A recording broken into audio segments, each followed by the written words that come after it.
Bonjour à tous, j'espère que vous allez bien. Me voici de retour pour un top 5. Il s'agit cette fois-ci de mes book boyfriends.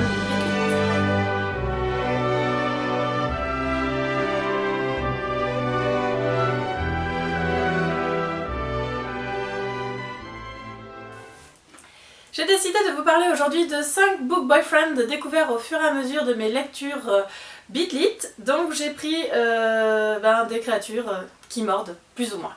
C'est parti tout de suite pour le numéro 1. Il s'agit de Barons de la trilogie. C'est pas une trilogie, il y en a 5, je sais pas trop comment on dit. Les chroniques de Mackayla Lane de Karen Marie Moning. Je me rends compte que je parle très vite. J'avais dit dans la dernière vidéo que j'essaierais de parler un peu moins vite. Je vais vraiment essayer de ralentir le rythme. Barons, je vous en ai déjà parlé, c'est ce héros, on ne sait pas trop ce que c'est d'ailleurs, Barons.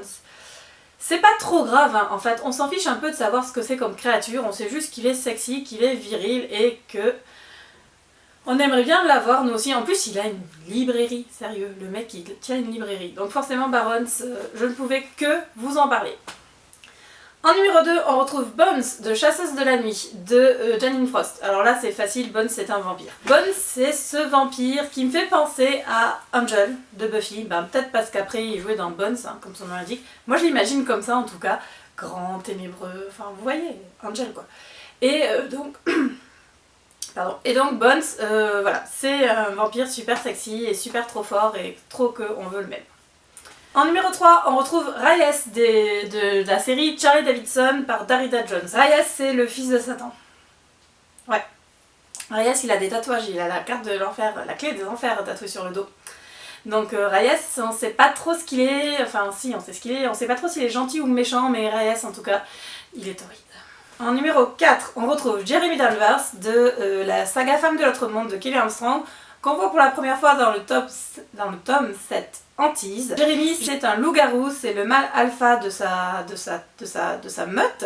Et Jeremy, c'est l'homme idéal pour moi parce qu'il est attentionné, il est prévenant et il est alpha à la fois. Enfin, c'est Jeremy quoi.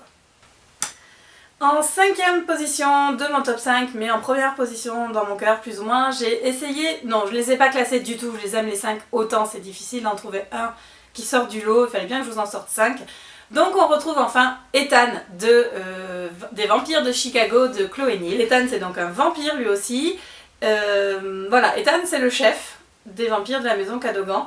Et c'est juste un petit blondinet que j'aime beaucoup, qui m'a fait tourner en bourrique pendant plusieurs tomes. Qui a fait tourner en bourrique aussi Mérite, hein, faut dire ce qui est. Et je dois avouer que Ethan reste mon vampire préféré. Ouais, je crois que c'est bien lui. Bonne c'est sexy, mais Ethan a un côté précieux que j'aime bien.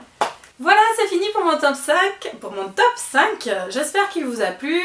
J'essaie de vous en faire un autre bientôt, je ne sais pas encore sur quel thème. Mais voilà, c'est un petit format court que je trouve bien sympathique, ma foi. Et n'hésitez pas à me laisser des commentaires à barre d'infos. A bientôt, salut!